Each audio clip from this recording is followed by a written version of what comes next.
Do you know what he carried in that bag? A bunch of chips, sandwiches, a bunch of them. I done ate a bunch of them. Sandwiches? Yeah. Chips?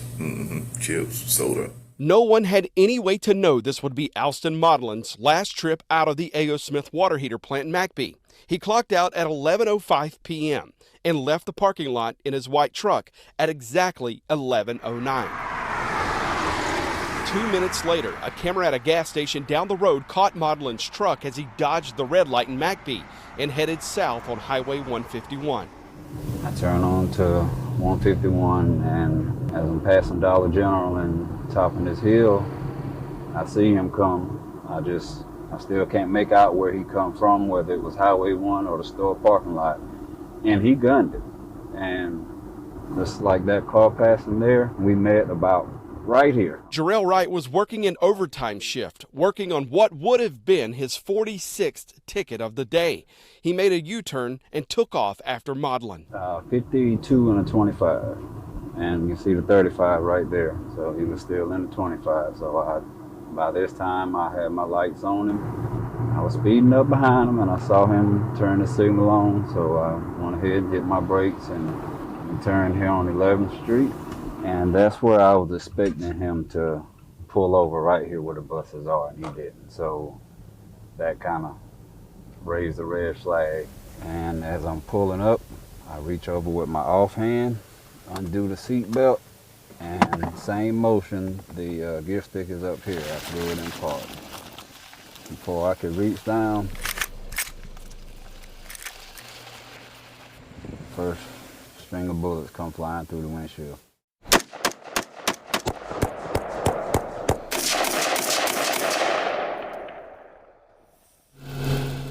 This video recording came from a gas station across the street.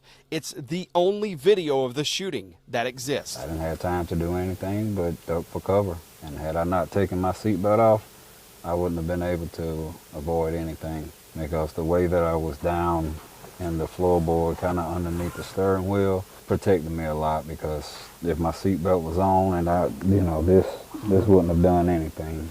But got me pulled out in the body bag. Agents recovered more than 60 rounds. The evidence placards show Modlin circled as he kept shooting. Shrapnel and bullet fragments hit Wright multiple times, along with the radio he was wearing, his cell phone, and right where his head should have been. And I don't know how many rounds he fired off, but to fire that much, that to me didn't seem like I'm firing so I can get away from you. I'm trying to kill you is what it seemed like. 6 hours after the shooting, Wright gave this 5 a.m. interview to state investigators. I was laying there just waiting for the headshot.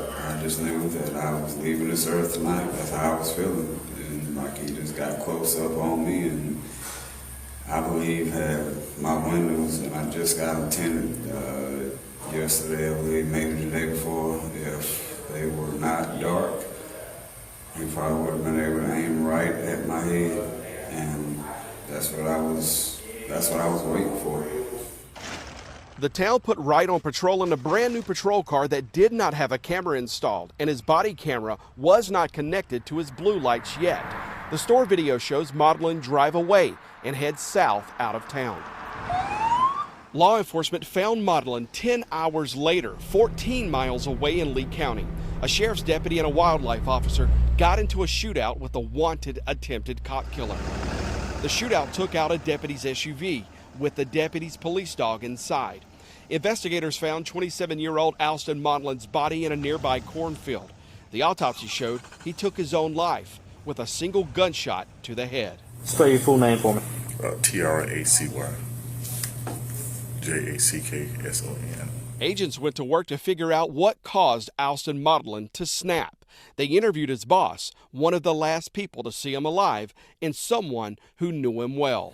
He was very intelligent for his age. You know, it was like, you can tell he was raised real good. You know, yes sir, no sir. You know, he was the only one that would be respectful. You know, never had any issues with him. He was a real cool kid, serious. I didn't have no issues out of him. No, I done seen him upset, but not mad. Now, did he ever? You said he talked about guns. Did he ever say anything though about like being anti-law enforcement, anti-government? You know, not liking police. No. No. When people don't know an individual and they're making them out to be a devil, from what I'm not speaking for nobody else, I'm speaking for me. From what I seen, he was a well-respected young man, still stalking. I said, I don't know what happened after we got off, but I know when I talked to him personally, it was after 10:30 outside. He was calm. With no rage, with no mad or nothing. In the hours following the shooting, the rumors started. The main one, A.O. Smith fired Modlin the night of the shooting, and he was plotting his revenge.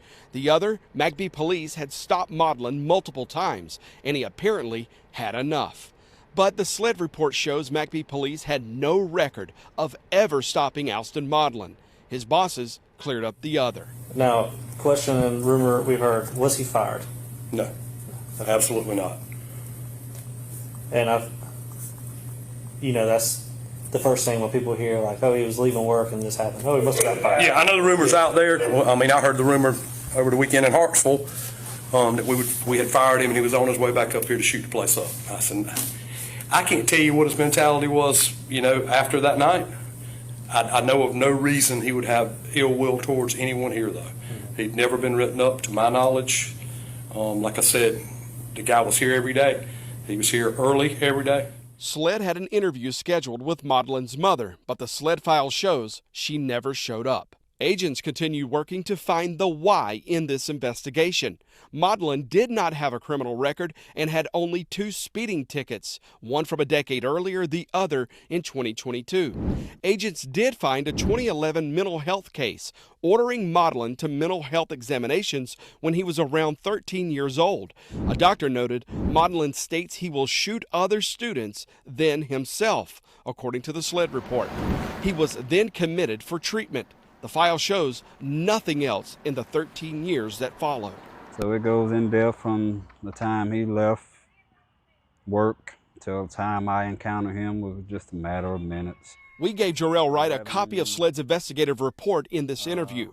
He had never seen it before. What do you think when you see that? How the hell did I survive? This is the headrest from the driver's side, coming from every angle, as you can see here, there. What story does that headrest picture tell? That I should be 6 feet under. Wright looked over all 14 pages of the report and found some answers. Seriously thought that at one point this guy, I stopped the mass murder from what Mayor Glenn Oldham said, and I'm learning different now according to this SLED report, but I still don't know everything, and I probably won't know everything. The one question that's haunted Jarrell Wright from the second Alston Modlin fired the first shot wasn't anywhere in there. Why? That's the biggest question here that I will never get the answer to. Don't know if I truly want to know. Don't know if I truly want to understand. It may piss me off more than I'm pissed already, so. Because you don't think there was a good reason for what happened? No, not at all.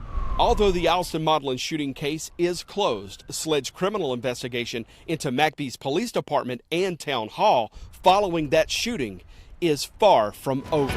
I've never seen him before a day in my life. This is not my arresting officer. Does this look like the officer who ticketed you? No, sir. They're cops, you're supposed to think better of them. And here they are out here doing grimy things to just regular people, just people who really ain't got much of an income. When Officer Down continues after this. Have you ever? No, I've never even seen that guy. How are you guys out here ticketing people with somebody else's name? I definitely want my money back. That was my rent money. And this is when he sent me his login information. Tells me to just say, if anything goes down, you had to use my computer because your login wasn't working. Are you prepared to tell law enforcement about this? I'll tell law enforcement anything they need to know. I have nothing to hide. When we started digging into McBee's government, it didn't take long to uncover secrets that brought state investigators to town. Allegations of a ticket quota scheme where Officer Jarrell Wright told me the mayor nicknamed him Cash Cow for single-handedly funding the entire department out of his ticket book. Wright also claims he was ordered to not only keep his own quota up, but to also write tickets for another cop to keep the McBee mayor off of that cop's back. Yeah, this is a ticket count that I kept up with on the daily. You see different colors there. The black, that's all mine. If you see blue at the end or any other color at the end, those are the ones that I signed under someone else's name and did for them, like the blue. Those are the ones that I did, but it was in someone else's name under their login and info. And days like this on Sunday, finished in blue, that was for someone else. Finished in red, that was for someone else. And of course, that is the very last day that I was out and about patrolling for the PD, September the 19th of 2024. Jarrell Wright showed us this notebook last year, a few months after he survived that September 2024 traffic stop ambush. That somebody else in that notebook was McBee Police Lieutenant Greg Block. But why was Jarrell Wright helping his supervisor get his ticket totals up? Well, Wright told me it was because McBee Mayor Glenn Odom wanted more traffic tickets out of Greg Block. Wright gave me multiple text messages between him and the mayor showing Glenn Odom criticizing Greg Block's ticket production. In another, the mayor praised Officer Wright's 30 tickets in a single day. Then he ripped Greg Block. Let Block work. He'll get 2 or 3. He got 5 last week. 10 a day is what they wanted, 10 tickets per day. They told me you can sit at this corner and write a few, you can go at this corner and write a few. He said you can go at each end of McBee and write a few, and you can get 10 a day. That's what we want. And what would that 10 cover? My job, I guess. Does that not sound like a quota to you? It definitely sounds like one to me, yes. Are you running a ticket quota system in this town? No, sir. You've never had a conversation with your former chief, with any officer you've hired? No, sir. That you require 10 a day minimum tickets in this town? No, what we discussed was if they wrote 10 tickets a day, it pretty well covered the pay for the salary and the gas. It's just a target to shoot for, try to work the road to get 10, but you can't have a quota on anything and like that. It's just a general statement that get out there and work or whatever. This text seemed like the town had implemented some sort of quota. I think we broke even last week, the mayor wrote. I was going to tell Chief we need some tickets this week to round out the month. In this July 5th, 2024 text, the mayor asked Wright for his ticket totals that day. 50, Wright responded. The mayor wanted more. Is 70 possible? State records show it was. Jarrell Wright wrote 89 tickets, totaling more than $21,000 in fines in that single shift. In just 7 months on the McBee police force, state records show Wright issued 4,208 traffic tickets, far more than any other officer. That's 5 times more than the 776 tickets Lieutenant Greg Block wrote during those same 7 months. Wright says his chief and the town councilman who oversees the police department had a plan to get Mayor Glenn Odom exactly what he wanted from his police force. I was asked to keep the mayor off of this one person in particular for their ticket count or lack thereof. I was asked to do that by councilman and the chief, Robbie Lyles and Timmy Knight. So what did Robbie Lyles say to you to cause this to happen? He asked me if I could write some in Greg Block's name under his login to keep the mayors off of his ass for not writing tickets. Did the police chief make this request to you separately from Robbie Lyles? Yes, he did. And was it the same reason? It was the same reason. We might be asking the same thing I did. Where's the proof? Well, Jarrell Wright had those receipts too. August 5th at 17:08, which is 5:08 p.m. This is when he sent me his login information. And he tells me to just say, if anything goes down, you had to use my computer because your login wasn't working. And this was all at 5:08 and 5:09. And at that point, at 7:48, I had written him 10 so far. And his response to that was, "You are the man, brother. Lieutenant Block, you see who it's from." That proves, you know, he's in full knowledge of it. He knew what was going on. And if the lieutenant knew what was going on, the chief knew what was going on. But this proves exactly what I said. You know, I wrote some tickets in his name under his login for him at their request.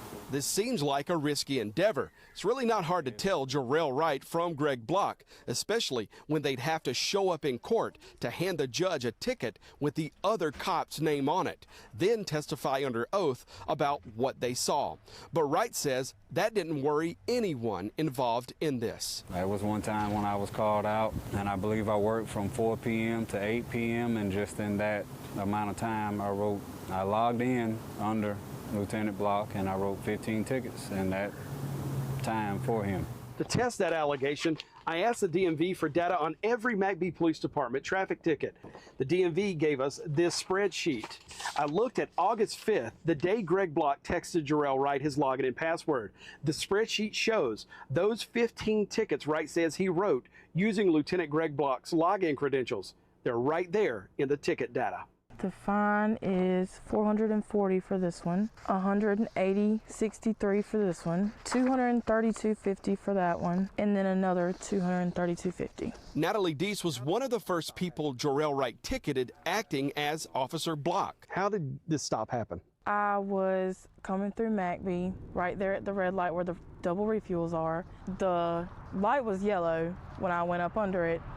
I guess the officer that pulled me over seen me speed up and he clocked me at 42. Just say if anything goes down that you had to use my computer. Wright stopped Deese an hour and a half after the password handoff. He hit her with 4 tickets with Greg Block's name on all of them, with fines totaling more than $1,000. Well, there was something about Deese's 4 tickets that she did not catch at the time, not until I called her and asked her to describe what the officer who pulled her over looked like. Was it Greg Block or Jarrell Wright? Did this person stop you and ticket you? I've never seen that person before, ever. Did this person ticket you? Yes, sir. That is the officer that pulled me over and gave me my tickets. How did you recognize him? I knew him because he was bald and he was light-skinned. I could just, by his distinct features, I knew who he was. And then whenever I went into court, it just so happened to be the officer from McBee that had got shot. And he was in there bragging about how he had bullets still in him and everything and talking about that kind of stuff. So I knew that was him. Deese's first court date was rescheduled to the following month. Did you ever receive a notice of that court date? I did not. The judge later tried Natalie Deese in her absence, finding her guilty and ordering her to pay the town more than $600 in fines. Deese says she had no idea any of this had happened until she got a letter in the mail telling her the DMV had suspended her license. Now, nearly 2 years after that traffic stop, her license is still suspended and she's still scraping up money to pay off her fines to the town of McBee. This is crooked. This ain't right. And they got more than just me with that, and that infuriates me alone. That's so sad. It really makes you think, how many people really did get hit like this? Have you ever laid eyes on this man? No, sir. I've never seen this man. We didn't have to look hard to find people caught in this. Jalen Jackson drove from his home near Myrtle Beach to McBee on September 19th, 2024. He was there to buy a truck, and on his way out of town, he filled up at this gas station, then turned south to head home. I came out of the parking lot, past the intersection. I was pulled by, I believe, an unmarked vehicle. Basically, he was saying I ran a red light. I never passed through the red light. Jarrell Wright, acting as Lieutenant Greg Block, wrote Jackson 3 tickets totaling $700. Instead of driving the 200-mile, 4-hour round trip back to McBee to fight the tickets, Jackson decided to plead guilty to a non-point registration violation and paid the $440 fine through the town's online court portal. Did you know at the time of this traffic stop, or at any point in time, that the name on that ticket is not? No, sir. I had no idea. Who have you learned that this is? This is Lieutenant Greg Block. This is the man who ticketed me right here. And you now know that is Jarrell Wright? Yeah. 3.5 hours after Jarrell Wright stopped Jalen Jackson,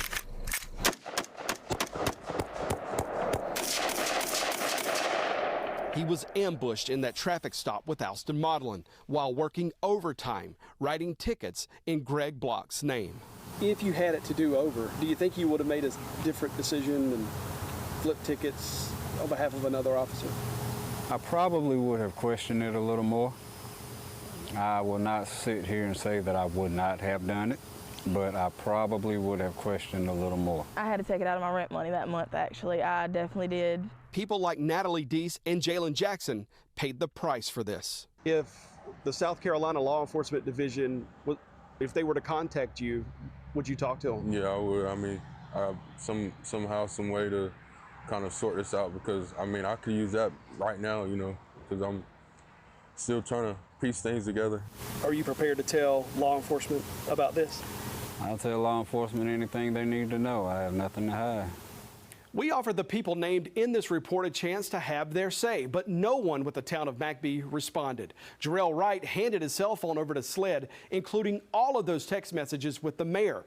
In August 2025, SLED agents raided McBee's town hall following our first officer down report. State investigators have not charged anyone with any crime related to McBee's traffic ticket practices, but SLED confirmed to me the criminal investigation into McBee's government is not finished.